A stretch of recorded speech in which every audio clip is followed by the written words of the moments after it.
ஆதித்யாய சோமாய மங்களாய புதாட்ச குருசுக்ர சனி அம்ச ராகுவே கேதுவே நமக.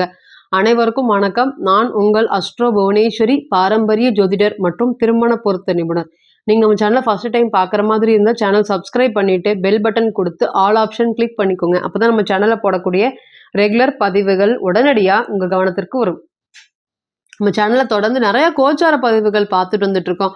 அதன் வரிசையில் நம்ம இன்னைக்கு பார்க்க போகிறது 2024 ஜூன் மாத பலன்கள். மீன ராசி மற்றும் மீன லக்னத்திற்கு என்ன மாதிரியான கிரக அமைப்புகள் இருக்கு, எதிர்வரக்கூடிய இந்த ஒரு மாத நாட்கள் எப்படி இருக்க போகுது அப்படிங்கிறத வாங்க பார்க்கலாம். மீனராசி மற்றும் மீன லக்னத்தை பொறுத்தவரையும் ராசியிலேயே ராகு பகவான், ராசிக்கு 2ஆம் அதிபதியான செவ்வாய் பகவான் 2ஆம் இடத்துலயே இருக்காரு. ராசிக்கு 3ஆம் இடமான தைரிய வீரிய ஸ்தானத்துல சூரிய பகவான், சுக்கிர பகவான் மற்றும் புதன் பகவான் இருக்காங்க. ராசிக்கு 7ஆம் பாவகத்துல கேது பகவான், ராசிக்கு 12ஆம் பாவகமான கும்பத்துல சனீஸ்வர பகவான்.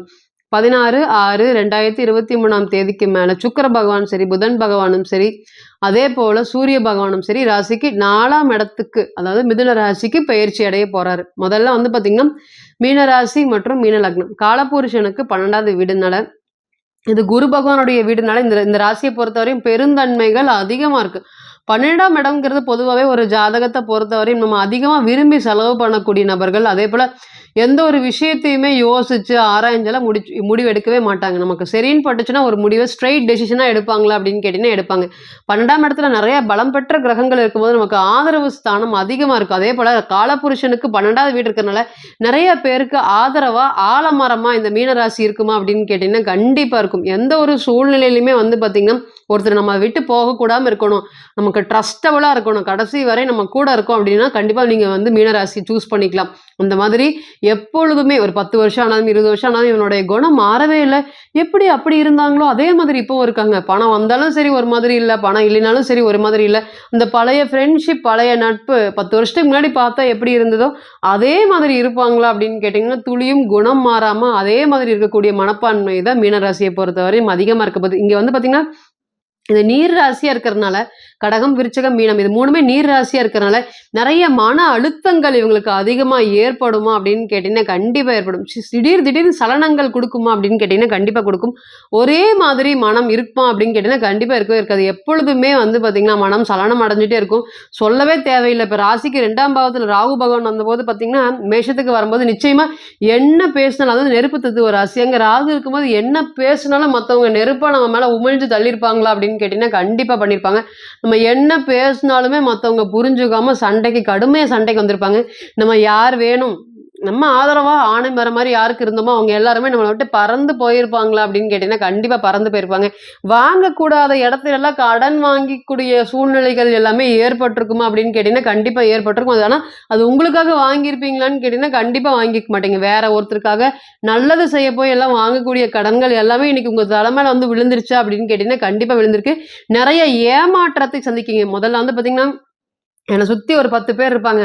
அந்த 10 பேருக்கும் சாப்பாடு சரி, டீ, பன்னு எது காசு பார்க்காம 200 ஆனாலும் சரி, 300 ஆனாலும் சரி டெய்லி எப்படி செலவு பண்ணிட்டு இருந்தேன். முதலாளின்னு என் பின்னாடியே சுற்றி வந்துட்டு இருந்தாங்க.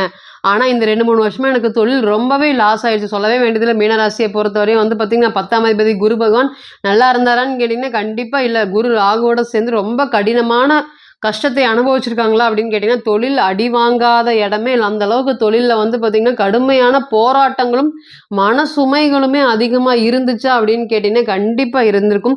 எந்த ஒரு விஷயத்துலையுமே எந்த இடத்துலேருந்துமே யார்கிட்ட இருந்தால் எனக்கு ஆதரவு வரவே இல்லை அப்படின்னு அந்த ஆதரவு கரவு நீட்டக்கு பிறந்தவங்க இவங்களுக்கே யாருமே ஆதரவு நீட்டலையா அப்படின்னு கேட்டிங்கன்னா கண்டிப்பாக இல்லை.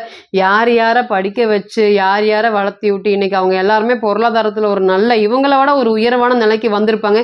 இன்னும் அதை பார்த்து சந்தோஷம் தான் படுவாங்களே தவிர ஆதங்கப்படவே மாட்டாங்க. ஆனால் மனசில் நினச்சிக்குவாங்களா அப்படின்னு கேட்டிங்கன்னா நம்ம எப்படி இருந்தோம் இன்னைக்கு பார்த்தீங்கன்னா இந்த மாதிரி சின்ன பசங்களாம் நம்மளுடைய வாழ்க்கையை விட உயர்ந்துட்டாங்க, நம்ம இன்னும் அதே ஸ்டாண்டில் நிற்கிறோமே அப்படிங்கிற மன அழுத்தங்களே அதிகமாக கொடுக்கும். இன்னைக்கு பார்த்தீங்கன்னா நம்ம மீன லக்னத்தை எடுத்துக்கிட்டாலும் சரி, ராசி எடுத்துட்டாலும் சரி, அங்கே ராகு பகவான் உள்ள நுழைஞ்ச முதல் நாள்ல இருந்தே மன சஞ்சலங்கள், மன குழப்பங்கள் ஏறக்குறைய பார்த்தீங்கன்னா எனக்கு யாராவது சூனியம் வச்சுட்டாங்க அப்படிங்கிற அளவுக்கு இருந்திருக்குமா அப்படின்னு கேட்டு எனக்கு ஏதாவது பிளாக் மேஜிக் வச்சுட்டாங்களா அப்படிங்கிற மாதிரி மன பயங்கள் அதிகமாக இருக்கும். திடீர்னு தூக்கத்தில் எந்திரிக்கிறது, சரியா பேச முடியாமல் இருக்கிறது, யார்கிட்ட பேசினாலுமே சண்டைக்கு போகிறது, நம்ம சொல்ல மற்றவங்க தப்பாக புரிஞ்சுக்கிட்டு நம்மளை காயப்படுத்துறது, இது எல்லாமே 5-6 மாசமா அடிச்சிட்டு இருக்கா அப்படின்னு கேட்டீங்கன்னா, மீனராசியை பொறுத்தவரையும் வந்து பார்த்தீங்கன்னா, எந்த ஒரு சூழ்நிலையிலுமே தெளிவான மனம் இருக்கா அப்படின்னு கேட்டீங்கன்னா, மனம் இல்ல. ராசிநாதன் 3ஆம் இடத்துக்கு போயிட்டாரு. ஆனா ராசியிலே ராகு பகவான் இருக்கிறது கடுமையான தொந்தரவுகளை இப்ப குடுத்துட்டு இருக்காரா அப்படின்னு கேட்டீங்கன்னா, கண்டிப்பா குடுத்துட்டு இருக்காரு. சனி பகவானும் 2ஆம் இடத்த பார்க்குறாரு. அப்ப முழுக்க முழுக்க பணத்தை நோக்கி தொழில நினைச்சக்கூடிய சொல்லக்கூடிய சூழ்நிலைகள் எல்லாமே தான் ஓடிட்டு இருக்கா அப்படின்னு கேட்டிங்கன்னா ஓடிட்டு இருக்கு.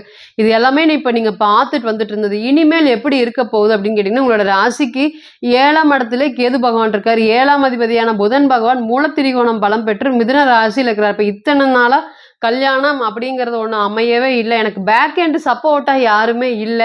முதல்ல வந்து பார்த்தீங்கன்னா, என்னுடைய குடும்பத்துல நான் தான். எனக்கு வந்து ஏறக்குறைய 35 வயசு, 37 வயசு ஆயிருச்சு. திருமணத்துல எனக்கு பெரிய ஈடுபாடு, ஆர்வம் எதுவுமே என்னுடைய அக்காவ கல்யாணம் பண்ணி குடுத்து, தங்கச்சிய கல்யாணம் பண்ணி குடுத்து, லைஃப்ல செட்டில் பண்ணி விட்டு, அவங்களுக்கு நல்லது, கெட்டது எல்லாத்தையும் பார்த்துட்டே நான் வாழ்க்கையில வந்து பார்த்தீங்கன்னா, இத்தன தூரம் வந்துட்டேன். இனியும் எனக்கு வாழ்க்கை வேணுமா? வேண்டாமா? அப்படிங்கிற மாதிரியெல்லாம் இருக்கு. இதற்கு முழுமையான காரணம் வந்து பார்த்தீங்கன்னா, சூரியன், சுக்கிரனோட இடைவெளி வச்சுக்கலாம். மத்தபடி 2, 3 கிரக சேர்க்கைகளும் இருக்கு. அதுவும் இது மாரி திருமணத்தை தாமதப்படுத்துமா? அப்படின்னு கேட்டீங்கன்னா, கண்டிப்பா தாமதப்படுத்தும். இது எல்லாமே வந்து பார்த்தீங்கன்னா, இப்ப போயிட்டு இருக்கக்கூடிய நேரம். இந்த நேரம் 7ஆம் அதிபதி பலம் பெறக்கூடிய சிச்சுவேஷன்ல பேக் எண்ட் இல்ல. நீ கல்யாணம் பண்ணி தான் இருக்கணும். இத்தனை நாளா நீ இருந்தது போதும். இனிமேல் உனக்குன்னு ஒரு வாழ்க்கையை ஏற்படுத்திக்கோங்க அப்படின்னு யாராவது ஒருத்தரை முன்னிறுத்தி நீங்க கல்யாணம் பண்ணக்கூடிய யோகம் உங்களுக்கு ஏற்படுமா அப்படின்னு கேட்டீங்கன்னா, கண்டிப்பா ஏற்படும். 2வது 4ஆம் இடம் பலம் பெறதுனால இத்தனை நாளா அம்மாவுடைய சொல்லை, வாக்குறுதியை காப்பாத்த முடியாம ஒரு சிச்சுவேஷன். அம்மா என்ன சொன்னாலுமே கேட்க முடியாத ஒரு சூழ்நிலை எல்லாமே இருந்திருக்கு. ஆனா இன்னைக்கு வந்து அம்மா சொல்றத நீங்க கேட்பீங்களா அப்படின்னு கேட்டீங்கன்னா, அது பையனா இருக்கட்டும், பொண்ணா இருக்கட்டும், திருமணம் சம்பந்தப்பட்ட அனைத்து முயற்சிகளுமே ஒரு வெற்றி வாய்ப்பை ஏற்படுத்தி குடுக்குமா. நெறைய வரன்கள் பார்த்துட்டு வந்துட்டு இருக்கோம். இருந்தாலுமே என்னுடைய பொண்ணு வயசுல வந்து பார்த்தீங்கன்னா, பையன் வயசுல எல்லாருமே கல்யாணம் ஆகி குழந்தைகள எடுத்துட்டு வராங்க எங்க வீட்டுக்கு. ஆனா என்னுடைய பொண்ணுக்கு மட்டும் கல்யாணம் ஆகல. ஏன் ஏதாவது குறையா? அப்படிங்கிற மாதிரி எல்லாம் கேட்குறாங்க. எனக்கு மன உளைச்சல் ரொம்ப அதிகமா இருக்கு. இந்த நேரம் திருமணத்துக்கு நாங்க எப்படியோ கண்டிப்பா பண்ணி தான் ஆகணும். அப்படின்னு சொல்லக்கூடிய நபர்கள் அனைவருக்குமே சுப மங்கள நிகழ்ச்சி, இத்தனை நாள் நடக்காத நிகழ்ச்சிகளுக்கு ஒரு அடித்தளம் போடுவதற்கு ஒரு நல்ல நேரமாக இருக்குமா அப்படின்னு கேட்டீங்கன்னா, கண்டிப்பா இருக்கும். 2வது என்னன்னு கேட்டீங்கன்னா, 4ஆம் அதிபதி 4ஆம் இடத்திலே பலம் பெறதுனால இத்தனை நாளா அம்மா மட்டும் தங்கச்சி பார்த்துக்கிட்டாலும் சரி, அக்காவ பார்த்துக்கிட்டாலும் சரி, நான் கல்யாணம் பண்ணிருவேன்.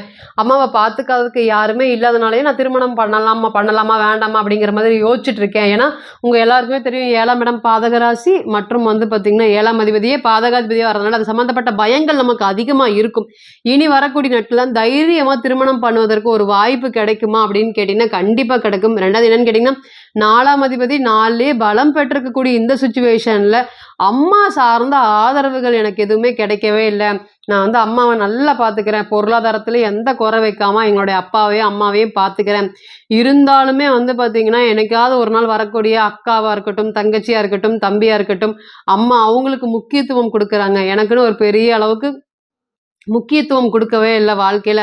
அப்படின்னு நெனச்சு வருத்தப்பட்டுட்டு இருந்த உங்களுக்கு, இனிமேல் அவங்களுடைய ஆதரவு கரம் நீட்டுவதற்கு ஒரு நல்ல நேரமாக இருக்கும். குடும்பத்திற்காகவே அர்ப்பணிச்சு, குடும்பத்திற்காகவே வாழ்ந்த உங்கள, இனி அடுத்த கால வளர்ச்சியை நோக்கி கூட்டிட்டு போவாங்களா கிரகங்கள் அப்படின்னு கேட்டீங்கன்னா, கண்டிப்பா கூட்டிட்டு போவாங்க. தான் பட்ட கஷ்டங்கள் மத்தவங்களுக்கு சொல்லி புரிய வைக்க முடியாது. ஏன்னா, கண்டிப்பா மீன லக்னம், மீன ராசி யாரையாவது குடும்பத்தில வந்து பார்த்தீங்கன்னா, படிக்க வச்சிருப்பாங்க. பொருளாதாரத்தில நல்ல ஒரு உதவிகள் செஞ்சிருப்பாங்க. தான் பெற்ற செல்வமும் சரி, தான் பெற்ற கல்வியும் சரி, தான் கற்ற தொழிலும் சரி, மத்தவங்களுக்கு எந்த ஒரு பாகுபாடு பார்க்காமயே சொல்லிக் குடுத்துருவாங்க. அத சொல்லிக் குடுத்தனால மத்தவங்கலாம் ஏறி இவங்கள ஏணியா பயன்படுத்திட்டு இவங்க அதே இடத்துல தான் இருப்பாங்க. இன்னைக்கு இவர்கிட்ட வாங்குனவங்க எல்லாருமே நல்ல ஒரு உயர்வான நிலைக்கு போய் மீனராசியை மட்டும் அதே அளவுக்கு சில சமயம் மனக்குறைகளும் கூட ஏற்படுத்துமா அப்படின்னு கேட்டீங்கன்னா, நம்ம மட்டும் இப்படி நல்லவனா இருக்கிறோம் அப்படிங்கிற மாதிரி மனக்குறைகளும் ஏற்படுத்தும். ஆனா, இனி வரக்கூடிய நாட்கள் உங்களுக்குன்னு ஒரு அதிர்ஷ்டமான காலம் வந்துருச்சா அப்படின்னு கேட்டீங்கன்னா, கண்டிப்பா வந்திருக்கு. கிரக சேர்க்கைகளும் சரி, பாவகங்களும் சரி உங்களுக்கு ஒரு நன்மையை குடுக்கக்கூடிய இடத்துல இருக்கா அப்படின்னு கேட்டீங்கன்னா, கண்டிப்பா இருக்கு. மீனராசி பத்தி சொல்லவே வேண்டியதில்லை. எந்த ஒரு சூரிய பகவானும் சரி, குரு பகவானும் சரி, யார பார்த்தாலும் எந்த ஒரு கிரகத்தை பார்த்தாலுமே ஒரு நல்லது. அப்போ உங்கள் ராசிநாதனாய் குரு பகவான் உங்களுக்கு இருக்கிறது ஒருபோதும் உங்களை தீமையை நோக்கி கொண்டு போவாரா அப்படின்னு கேட்டீங்கன்னா, கண்டிப்பா கொண்டு போக மாட்டாரு. எதிர்வரக்கூடிய அனைத்து கோச்சார காலங்களுமே உங்களுக்கு ஒரு நல்ல ஒரு யோகமான அமைப்பை கொடுக்கக்கூடிய சூழ்நிலையில இருக்கா அப்படின்னு கேட்டீங்கன்னா, கண்டிப்பா இருக்கு.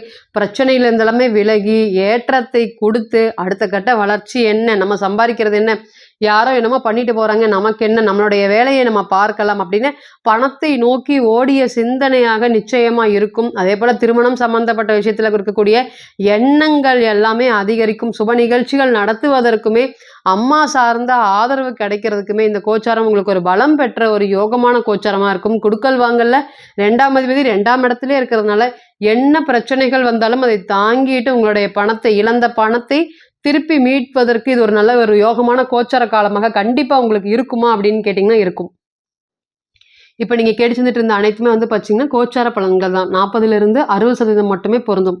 தனிப்பட்ட ஜாதகத்தை நம்ம எடுத்து தசா புத்தி நடப்பு அந்தரம் கணிக்கும்போது கிரகம் பெற்ற பலம் பலவீனம் அடிப்படையில் பலன்கள் கூடவோ குறையவோ செய்யும் அப்படிங்கிறதுல ஒரு பொது மாற்றம் இல்லைங்க. தனிப்பட்ட ஜாதகத்தை நீங்கள் ஆலோசனை பண்ண விருப்பப்பட்டால் கீழே இருக்கக்கூடிய இந்த நம்பருக்கு கான்டாக்ட் பண்ணுங்கள். நான் வணங்கக்கூடிய நரசிம்மர் உங்கள் எல்லோருக்குமே நல்ல வளமான வாழ்க்கையை ஏற்படுத்தி தர நான் நிச்சயமாக பிரார்த்தனை பண்ணிக்கிறேன். மீண்டும் ஒரு பதிவில் உங்களெல்லாம் சந்திக்கும் வரை உங்களிடமிருந்து விடை பெறுவது உங்கள் அஸ்ட்ரோ புவனேஸ்வரி. நன்றி, வணக்கம்.